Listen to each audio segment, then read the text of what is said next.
Dear students, हमने मनोविज्ञान की प्रकृति अध्ययन करने के बाद, व्यक्तित्व का अध्ययन करने के बाद अब अध्ययन कर रहे हैं बुद्धि के विषय में। तो ये जो टॉपिक है हर कॉम्पिटिटिव एग्जाम में आता है, 1-2 क्वेश्चन से read first grade second grade में भी, C-TET में भी। तो बहुत रोचक विषय है ये। बुद्धि क्या है? तो बुद्धि जो एक जन्मजात योग्यता है, बुद्धि एक जन्मजात योग्यता है। किसी के व्यवहार को जान करके हम आभास हो जाता है कि उसके अप्रत्यक्ष व्यवहार के द्वारा कि फलाना व्यक्ति बुद्धिमान है। तो बुद्धि एक अप्रत्यक्ष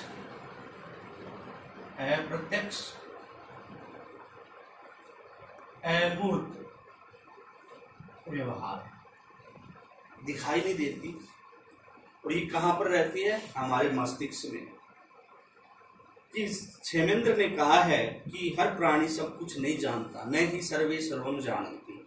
हम भारतीय दर्शन की बात करें तो बुद्धि में, न्याय दर्शन में 2 प्रकार की बताई गई है, नित्या अनित्या।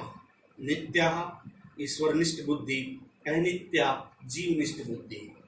पहले भी प्राचीन काल में जो शास्त्रार्थ, वाद विवाद प्रतियोगिता, वाक प्रतियोगिता, घुड़सवारी और जो कौशल, जो चतुरंगिणी, जो चौपड़ कौशल होते थे, उसमें बुद्धि का प्रयोग किया जाता था। तो बुद्धि क्या है? तो 1885 में इंग्लैंड के प्रसिद्ध मनोवैज्ञानिक गॉल्टन ने सर्वप्रथम बुद्धि शब्द का प्रयोग किया था। किसका? बुद्धि शब्द का। बुद्धि है क्या? अमूर्त है, अप्रत्यक्ष है बुद्धि। तो बुद्धि विषय में हम देखते हैं कि फ्रीमैन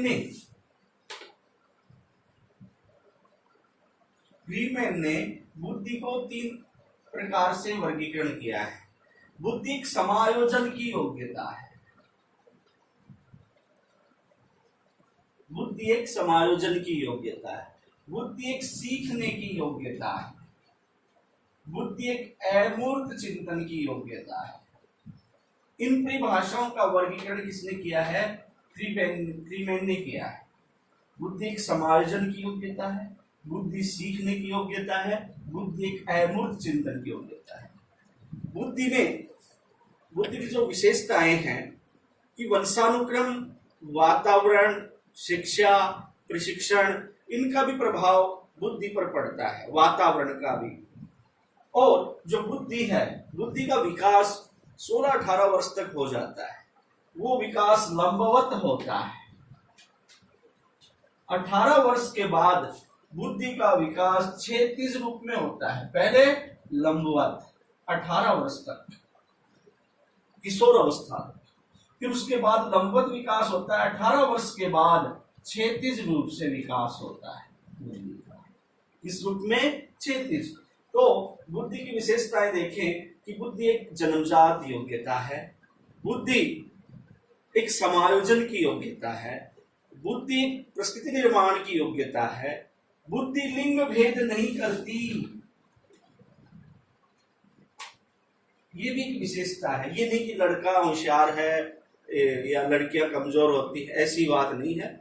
बुद्धि समान भेद है, यहाँ कोई भेद विभेद नहीं है। पुरुष और स्त्री में IQ सभी को समान होता है। उसका उपयोग कौन कितना करता है, ये इस बात पर निर्भर करती है। लिंग भेद नहीं करती, न जाति भेद करती है, न वर्ण भेद करती है कि यह जनरल का है, ये SC का है, ये ST का है, ये OBC का है। नो, सभी में समान योग्यता है, सभी को समान अवसर देती है।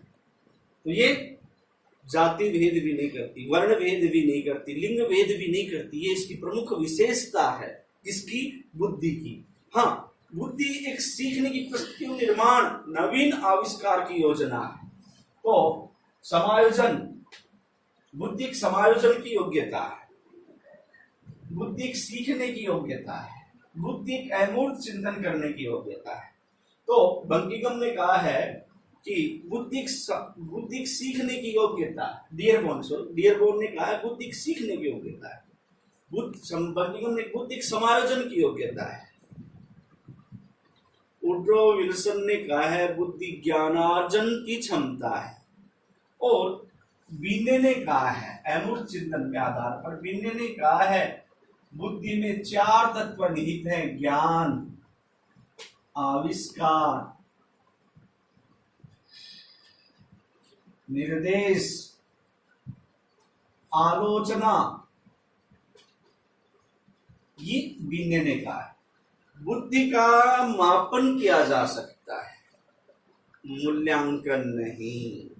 बुद्धि का केवल क्या किया जा सकता है? मापन किया जा सकता है, मूल्यांकन नहीं। तो हमने बुद्धि की विशेषताएं देखी, अब बुद्धि की परिभाषाएं देखते हैं। तो वुड्रो विल्सन ने कहा है बुद्धि ज्ञानार्जन की क्षमता है।